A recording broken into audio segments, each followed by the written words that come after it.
श्री महाभाग ते खिल भागे दी 29वां अध्याय।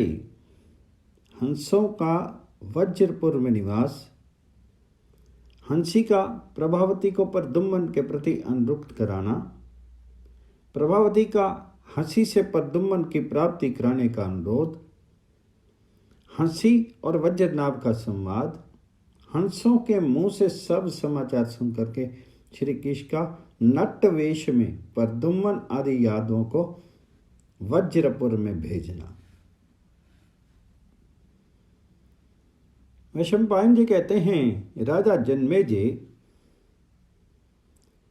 इंद्र की यह बात सुनकर के वे हंस वज्रपुर में गए। वहां का मार्ग उनके लिए पूर्व परिचित था। वे पक्षी वहां के रमणीय सरोवरों में, जो स्पर्श के योग्य स्वर्ण में कमलों से आवृत थे, जाकर के बैठे। वे हंस अपूर्व संस्कृत भाषा बोलते और मधुर कलरव करते थे।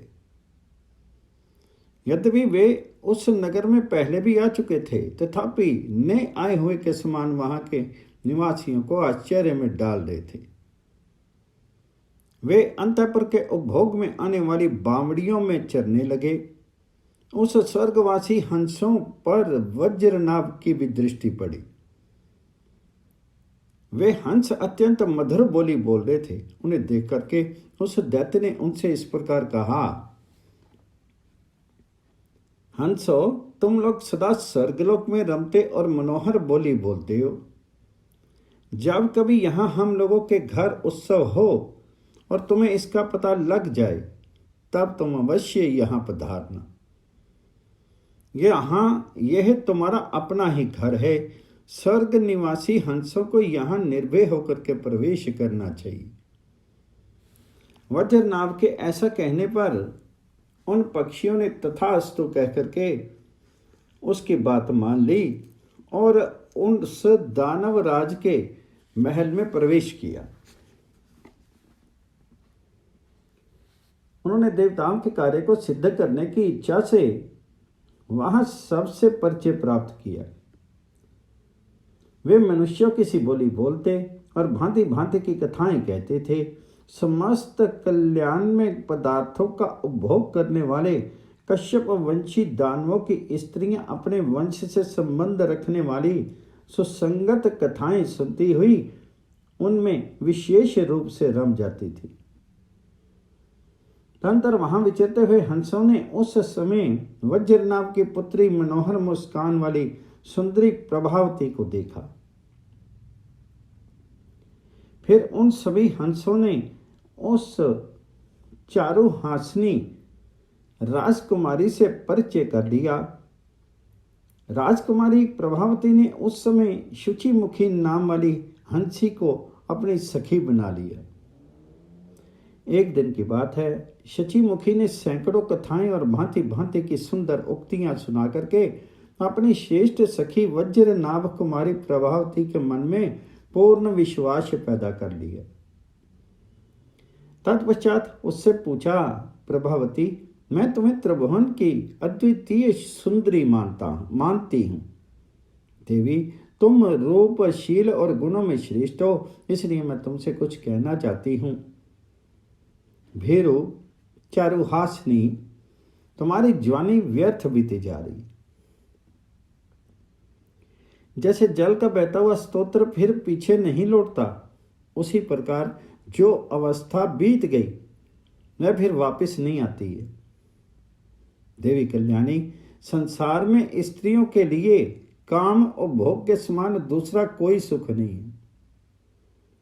यह मैं तुमसे सत्य कहती हूं।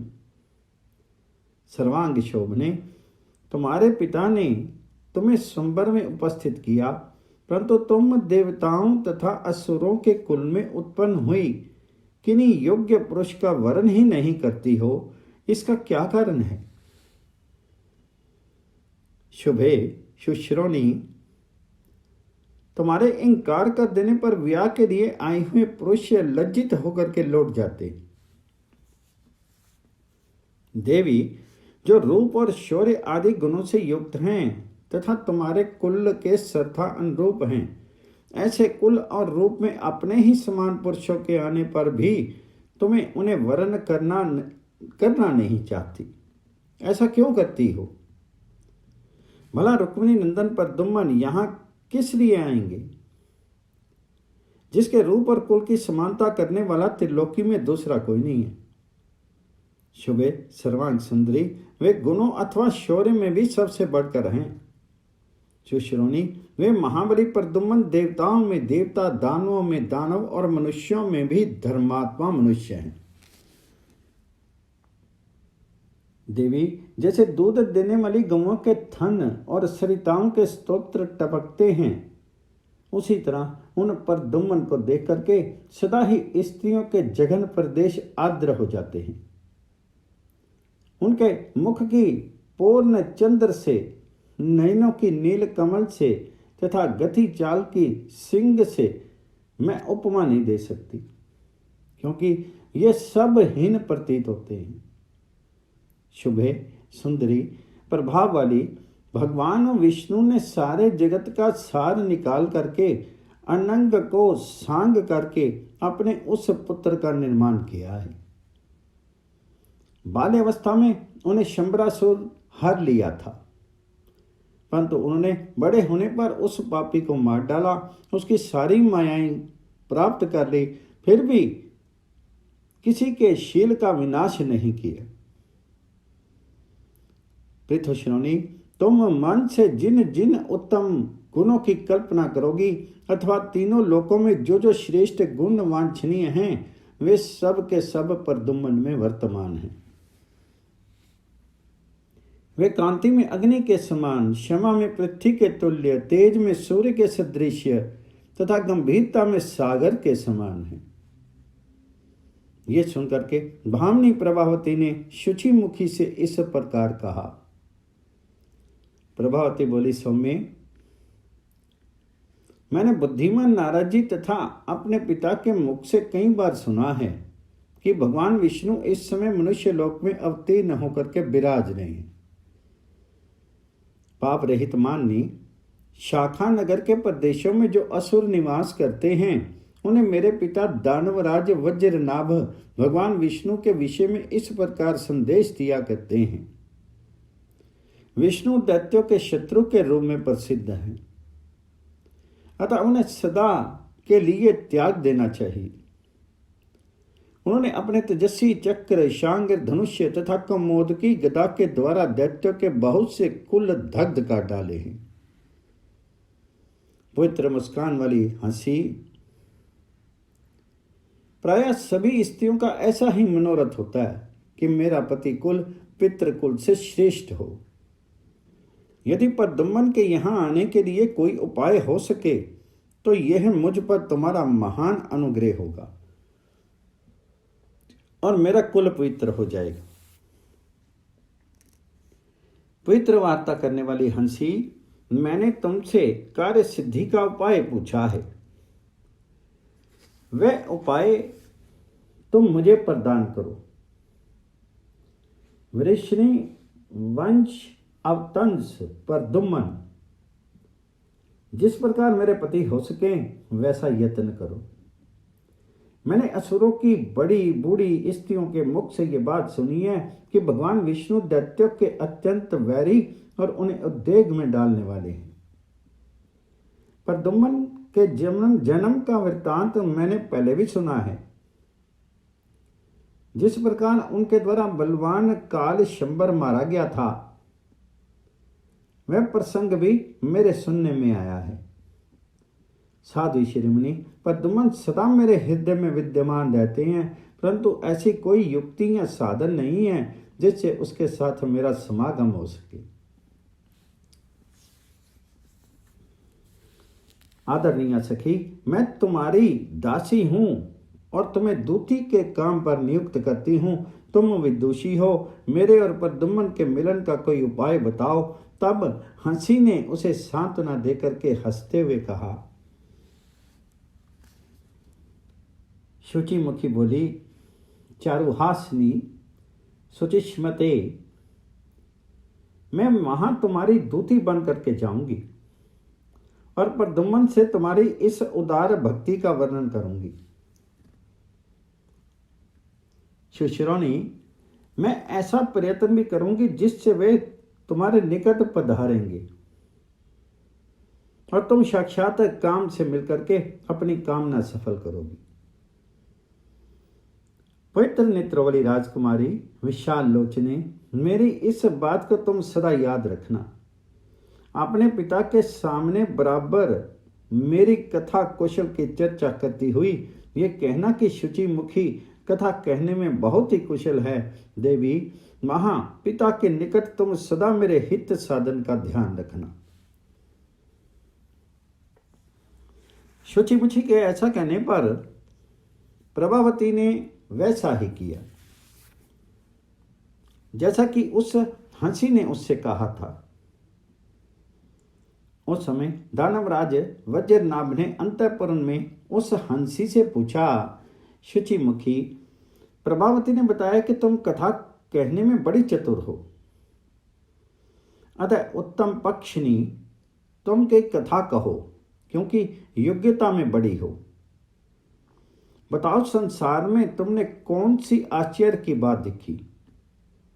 आनंदिते, जिसे दूसरों ने पहले कभी नहीं देखा हो, ऐसी कोई योग्य या अयोग्य आश्चर्य की बात तुमने देखी हो तो बताओ। नरेश शिरोमणि, तब हंसी ने महातेजस्वी दानवराज वज्रनाभ को संबोधित करके कहा, सुनिए दानव श्रेष्ठ, मैंने मेरुगिरी के पार्श्व भाग में साध्वी मनस्विनी शांडिली को देखा है, जो वहां आश्चर्यजनक कार्य करती है। समस्त प्राणियों के हित में तत्पर रहने वाली कौशल्या सुमना का भी किसी प्रकार दर्शन किया है, जो शैलपुत्री श्रेष्ठ शांडिली को की शुभ सखी है।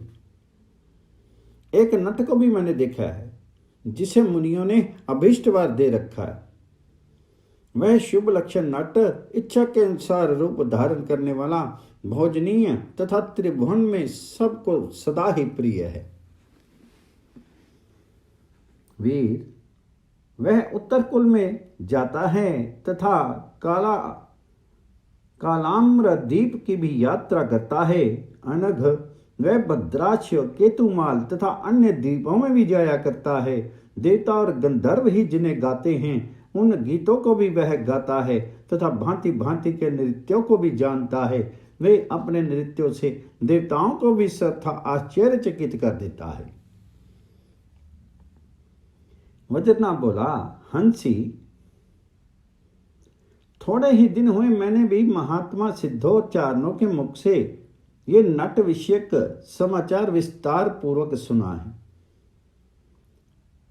पक्षी नंदिनी, मुझे भी उस वर प्राप्त नट को देखने के लिए श्रद्धा उत्कंठा हो रही है, परंतु मालूम होता है मेरी प्रसिद्धि उसके कानों तक नहीं गई, इसलिए वह अब तक यहां नहीं आ सका।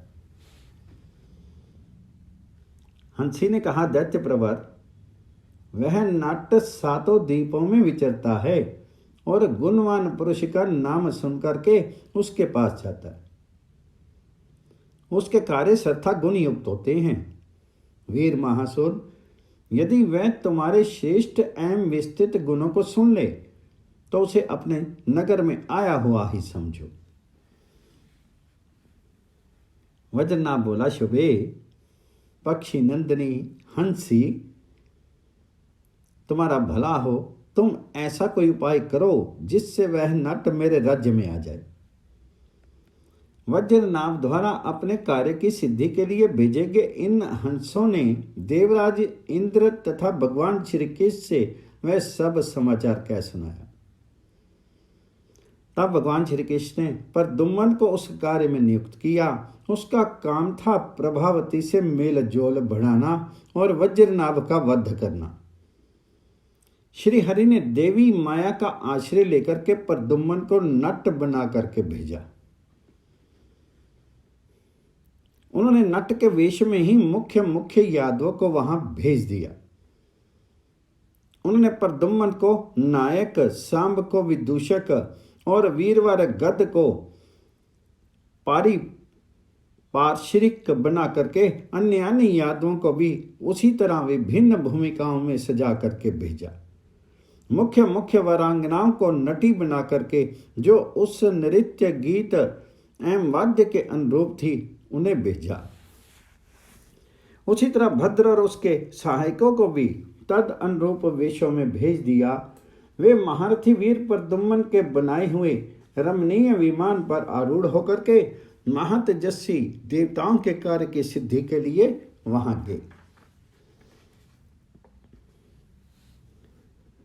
वे सभी पुरुष रूप में एक एक पुरुष के अनुरूप थे तथा वे सभी राजकुमार अपने रूप सौंदर्य द्वारा स्त्रियों की भी समानता करते थे।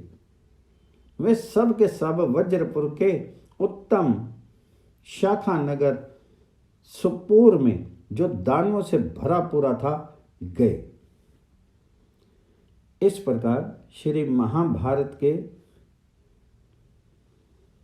खिल्लभाग हरिवंश के अंतर्गत विष्णु पर्व में वज्रनाभ और प्रद्युम्न की प्रधानता में होने वाले युद्ध के प्रसंग में प्रद्युम्न आदि का वज्रपुर को गमन विषयक 52वां अध्याय पूर्ण हुआ।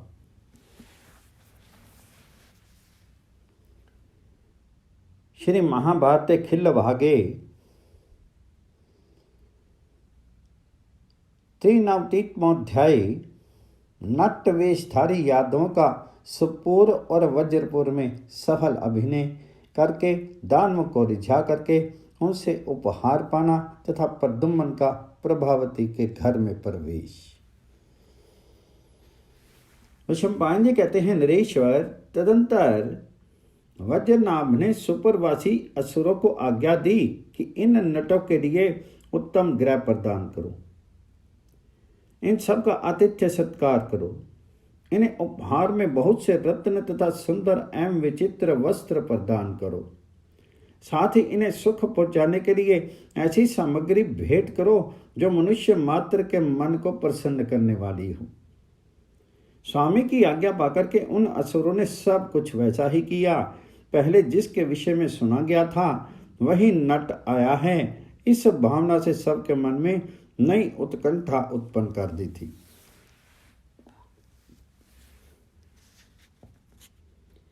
दैत्यों ने भद्र नामक नट को बड़ी प्रसन्नता के साथ उत्तम सत्कार प्रदान किया। उन्होंने वेश धारण के लिए उसे बहुत से रत्न दिए। तदंतर वर प्राप्त किए हुए उस नट ने वहां सुपुर में नृत्य किया और पुरवासियों के मन में महान हर्ष भर दिया। उसने रामायण नामक महाकाव्य की कथा वस्तु को लेकर के वहां एक नाटक किया। उसमें यह दिखाया गया कि राक्षस राज रावण के वध की इच्छा से अपरमेश स्वरूप भगवान विष्णु का भूतल पर अवतार हुआ। अनग लोमपाद ने महामुनि ऋष्य श्रृंग को गणिकाओं के साथ अपने यहां बुलवाया। फिर महाराज दशरथ ने ऋष्य श्रृंग के साथ उनकी पत्नी शांता को भी अपने यहां निमंत्रित किया। राम, लक्ष्मण, शत्रुघ्न, भरत, ऋष्य श्रृंग तथा शांता का वेश उन्हीं के जैसे रूप वाले नटों ने धारण किया था।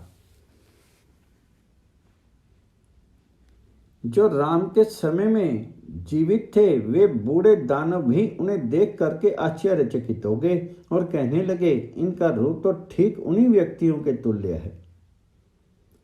उनके संस्कार, वेश धारण, अभिनव प्रस्तावों अर्थात क्रिया प्रसंगों का धारण तथा प्रवेश, पात्रों का प्रथम दर्शन देख करके सभी दानव बड़े विस्मय में पड़ गए थे। उस नाटक में अनुरक्त हुए वे असुरगण नाट्य विषयों में बारंबार उठ उठकर बड़ी प्रसन्नता के साथ आश्चर्य युक्त कोलाहल करते और संतुष्ट होकर के नटों को वस्त्र, गले के आभूषण, कंकन, मनोहर हेम व दूर्य भूषित हार देते थे। लोगों के इस प्रकार पृथक पृथक वस्तुओं को भेंट देने पर वे नट बहुत संतुष्ट हुए। उन्होंने उनके गोत्रों और पूर्वजों का उल्लेख करके उन असुरों और ऋषि मुनियों की भूरी भूरी प्रशंसा की उस समय शाखा नगर निवासी असुरों ने वज्रनाभ के पास उस दिव्य रूपधारी नट के पधारने का शुभ समाचार भेजा। दैत्यराज ने पहले ही ये समाचार सुन लिया था, अतः उसने अत्यंत हर्षित होकर के ये संदेश भेजा कि उस नट को वज्रपुर में ले आया जाए। दानवराज का वह आदेश सुनकर के शाखा नगर निवासी असुर नट वेशधारी यादवों को रमणीय वज्रपुर में ले गए। दैत्यराज ने उन्हें ठहरने के लिए विश्वकर्मा का बनाया हुआ सुंदर भवन प्रदान किया और जिन जिन वस्तुओं की इच्छा या आवश्यकता होती है उन सब को उन्होंने भी 100 गुना अधिक करके दे दिया। तदंतर महान असुर वज्रनाभ ने महाकाल नामक रुद्रदेव का उत्सव आरंभ किया। उसमें उसने बड़े हर्ष में भर करके रमणीय चमुवाट अर्थात सैनिकों के मनोरंजन का स्थान बनवाया। तत्पश्चात जब वे नट पूर्ण विश्राम कर चुके तब महाबली वज्रनाभ ने उन्हें बहुत से रत्न दे करके नाट्य कला का प्रदर्शन करने के लिए आज्ञा दी। अंतःपुर की स्त्रियों को पर्दे की ओट में, जहां से वे अपने नेत्रों द्वारा सब कुछ देख सकती थी, बिठा करके मनस्वी वज्रनाभ स्वयं भी जाति भाइयों के साथ उन नटों का अभिनय देखने के लिए बैठा। भयंकर कर्म करने वाले वे यादव कुमार भी उपयुक्त श्रृंगार करके नाट्य वेश धारण किए नृत्य का उपक्रम करने लगे। फिर तो घन अर्थात झांझ और करताल आदि, सुशीर अर्थात मुरली आदि, मुरज अर्थात मृदंग, आनक अर्थात ढोल या नगाड़े तथा वीणा के स्वरों से मिश्रित दूसरे दूसरे बाजे उन नटों द्वारा बजाए जाने लगे। तत्पश्चात यादव कुमारों के साथ आई ही वरांगनाएं देव गंधार नामक चालिक्य गांधर्व का गान करने लगी, जो कानों को अमृत के समान मधुर प्रतीत होता था। वह श्रोता के मन और कान दोनों को सुख देने वाला था। गांधार आदि 7 स्वरों को व्याप्त करके स्थित होने वाले जो त्रिविध ग्राम अर्थात कतिपय स्वरों के समूह, वसंत आदि राग तथा गंगा अवतरण नामक गीत विशेष हैं, उन्हें रागांतर से मिश्रित व्याप्त तथा रमणीय बना करके वे मधुर स्वर संपत्ति के द्वारा गाने लगे। लय और ताल के अनुरूप सुंदर गंगा अवतरण को सुनकर के प्रद्युम्न, गद और सांब ये तीनों बीचों बीच में खड़े होकर के असुरों को संतोष प्रदान करते थे। कार्यवश नट भाव को प्राप्त हुए पराक्रम संपन्न प्रद्युम्न, गद और सांब नांदी बजाने लगे। उस समय नांदी मांगलिक पद्य पाठ के अंत में रुक्मिणी नंदन प्रद्युम्न ने गंगा अवतरण से संबंध रखने वाले श्लोक का उत्तम अभिनय के साथ पाठ किया। तत्पश्चात कुबेर लोक संबंधी रंभ अभिसार नामक नाटक का वे सब लोग अभिनय करने लगे। शूर नामक यादव रावण रूप से उपस्थित हुए। मनोवती नामक वारांगना ने रंभा का वेश धारण किया, पर दुम्मन ही नल कुबर बने। सांब उनके विदूषक बन करके तदनुरूप कार्य करने लगे।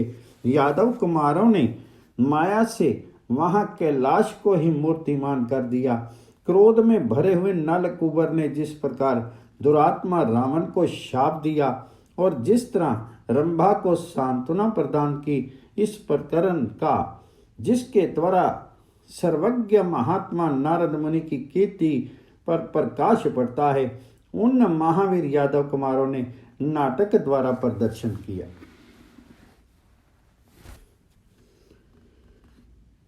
अत्यंत तेजस्वी भीमवंशियों के पाद विक्षेप पूर्ण किए गए नृत्य और अग्नि से संतुष्ट हुए दानवीर उनकी भूरी भूरी प्रशंसा करने लगे। उन्होंने अच्छे अच्छे वस्त्र, रत्न में आभूषण तथा वर्तुलाकार मणि से विद्ध एवं वैदूर्य मणि से विभूषित हाथ दिए, विचित्र विमान, आकाशगामी रथ और दिव्य नागों के कुल में उत्पन्न हुए आकाशचारी हाथी भी प्रदान किए। उन दानवों ने यादव कुमारों को दिव्य शीतल एवं सरस चंदन, अगरू आदि श्रेष्ठ सुगंधित पदार्थ तथा चिंतन करने मात्र से संपूर्ण कामनाओं को देने वाले उदार चिंतामणि नामक रत्न भी दिए। नरेश्वर, वहां बहुत बार नाटक देखने के अवसर मिले।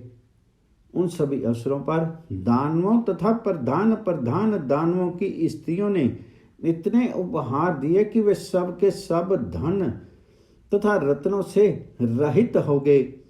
तब प्रभावती की सखी हंसी ने प्रभावती से कहा, आनंदिते, मैं यादव द्वारा सुरक्षित रमणीय द्वारकापुरी में गई थी। चारुलोचने, वहां एकांत मैंने प्रद्युम्न से भेंट की। सुचिष्मते, तुम्हारे प्रद्युम्न के प्रति जो भक्ति है उसकी भी मैंने उनसे चर्चा की। कमल लोचने, मेरी बात सुनकर के उन्हें बड़ी प्रसन्नता हुई और उन्होंने आज ही प्रदोष काल में तुमसे मिलने का समय निश्चित किया है। अतः सुश्रोणी, आज ही तुम्हारी अपने प्राण वल्लभ से भेंट होगी, क्योंकि यदुकुल में उत्पन्न हुए पुरुष अपने प्रेमी जनों के प्रति कोई मिथ्या संदेश नहीं देते हैं। यह सुनकर के प्रभावती को बड़ा हर्ष हुआ। वह उस हंसी से इस प्रकार बोली, सुंदरी, तुम पहले भी मेरे घर में रह चुकी हो, उसी तरह आज ही मेरे ही महल में शयन करो। विहंग में आज इस घर में तुम्हारे साथ रहकर ही मैं केशव कुमार प्रद्युम्न का दर्शन करना चाहती हूं। तुम्हारे साथ होने से मैं निर्भय रहूंगी। तब आकाशचारिणी हंसी ने अपनी कमल लोचना सखी प्रभावती से कहा, बहुत अच्छा, आज यहीं सोऊंगी। फिर वह प्रभावती की अट्टालिका पर आरूढ़ हुई। विश्वकर्मा के बनाए हुए प्रसाद पृष्ठ में प्रभावती ने शीघ्र ही प्रद्युम्न के आगमन के योग्य सजावट कर दी। वह सजावट हो जाने पर वायु के समान तीव्र वेग से चलने वाली हंसी प्रभावती से पूछ करके प्रद्युम्न को ले आने के लिए गई। पवित्र मुस्कान वाली वह हंसी नट वेशधारी प्रद्युम्न के पास जाकर के बोली, भगवान, आपने पहले से जो समय निश्चित कर रखा है वह आज की ही रात में आ रहा है। तब प्रद्युम्न ने उससे कहा, बहुत अच्छा। उनका ये उत्तर सुनकर के पक्षिणी लौट गई।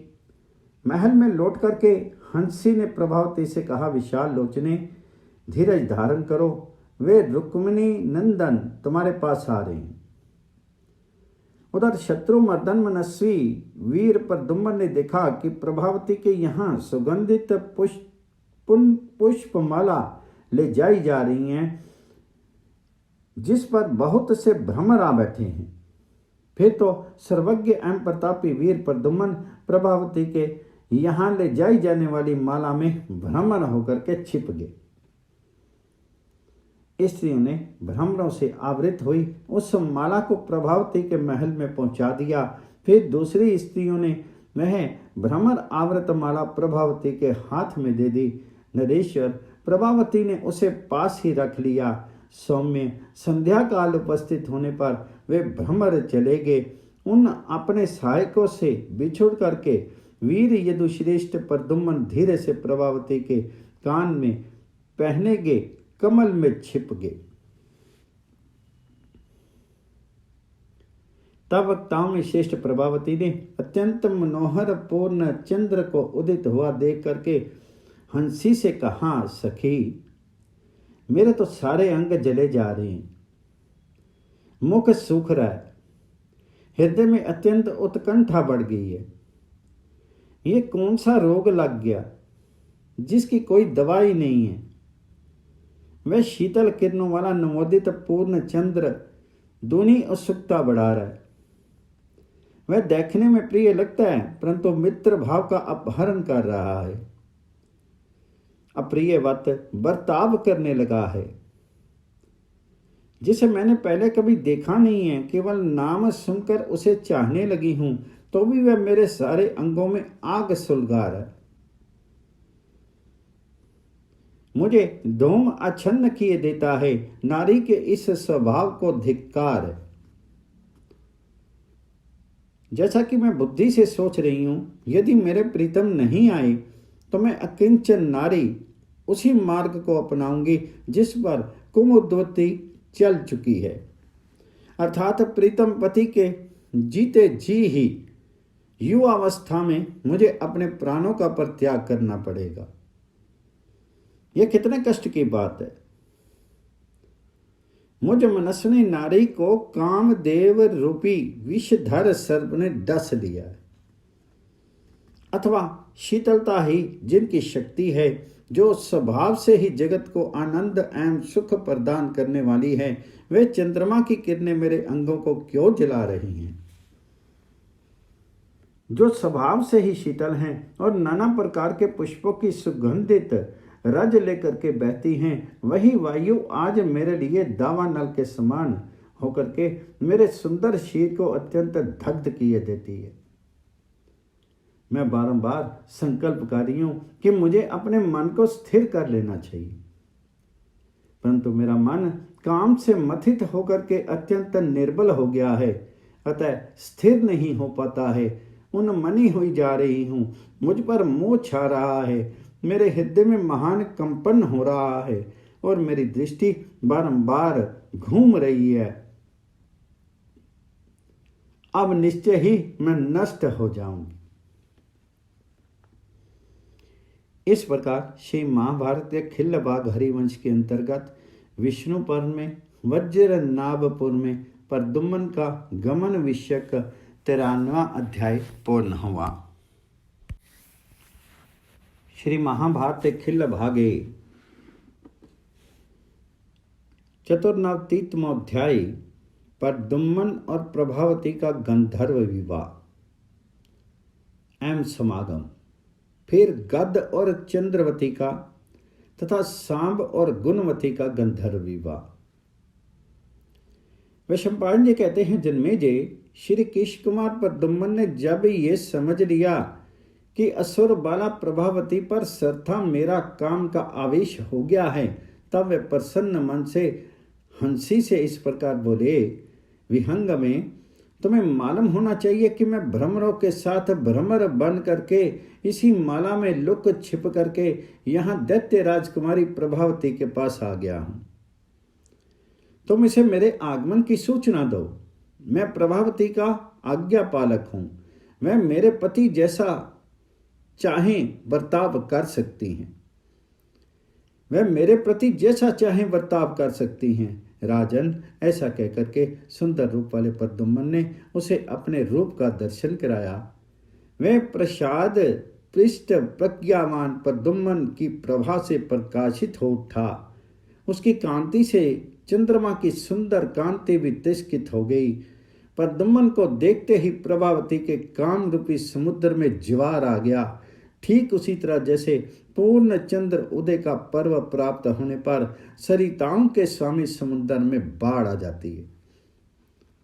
प्रभावती का मुख लज्जा से कुछ नीचे की ओर झुक गया, तो भी वह कुछ तिरछी चितवन से अपने प्राण वल्लभ की ओर देख लेती थी। उस समय कमल नैनी प्रभावती स्थिर भाव से खड़ी थी। मनोहर आभूषणों से भूषित हुई सुंदराग्नि प्रभावती के मुख के नीचे के भाग ठोटी का हाथ से स्पर्श करके प्रद्युम्न का शीर पुलकित हो गया। वे उससे इस प्रकार बोले, सुमुखी, तुम्हारा यह पूर्ण चंद्रमा के समान कांतिमान मुख मुझे सैकड़ों मनोरथों के द्वारा आज प्राप्त हुआ है। तुम इसे नीचे की ओर करके मुझसे कुछ बोलती क्यों नहीं हो? तुम अपने मुख चंद्र की प्रभा का इस तरह तिरस्कार या लोभ मत करो। भय छोड़ो और इस दास पर भली भांति अनुग्रह करो। भीरु, तुम्हारा ये सलज्ज मौन भाव मुझे इस समय के लिए उपयुक्त सा नहीं दिखाई देता। भय त्याग दो, इसके लिए मैं ये हाथ जोड़ करके याचना करता हूं। सम्योचित कर्तव्य क्या है, ये मुझसे सुनो। संसार में तुम्हारे रूप की कहीं तुलना नहीं है। तुम देश काल के अनुरूप गंधर्व विवाह करके मुझ पर अनुग्रह करो। तदंतर वीर यादव प्रद्युम्न ने आचमन करके सूर्यकांत मणि में स्थित अग्निदेव को प्रकट किया और उस समय मंत्रों का उच्चारण करते हुए पुष्पों द्वारा आहुति दी। तत्पश्चात उन्होंने प्रभावती के सुंदर आभूषण से भूषित हाथ को अपने हाथ में लिया और सूर्यकांत मणि में विराजमान अग्निदेव की परिक्रमा की। उस समय संपूर्ण जगत के शुभ अशुभ के साक्षी तेजस्वी भगवान अग्निदेव अच्युत कुमार प्रद्युम्न का आदर करते हुए वहां प्रज्वलित हो उठे। इसके बाद वीर यदुनंदन ने ब्राह्मणों के उद्देश्य से दक्षिणा संकल्प करके द्वार पर खड़ी हुई हंसी से कहा, पक्षिणी, तुम इस भवन के बाहरी द्वार पर खड़ी रहे हो और हम दोनों को दूसरों की दृष्टि पड़ने से बचाओ। ये सुनकर के हंसी उन्हें प्रणाम करके चली गई। तब प्रद्युम्न मनोहर नेत्र वाली प्रभावती का दाहिना हाथ पकड़ करके उसे सुंदर शैया पर ले गई। वहां उसे अपनी जांघ पर ही बिठा करके उन्होंने बारंबार सांत्वना दी और अपने मुख की सुगंधित वायु से उसके कपोल को सुवासित करते हुए धीरे से उसको चूम लिया। तत्पश्चात जैसे भ्रमर प्रफुल्ल कमल के मकरंद का पान करता है, उसी प्रकार वे उसके मुखार विंद का, उसके अधरों का रस पीने लगी। फिर क्रमशः रति कला कुशल प्रद्युम्न ने मनोहर नितंब वाली प्रभावती का पूर्ण रूप से आलिंगन किया।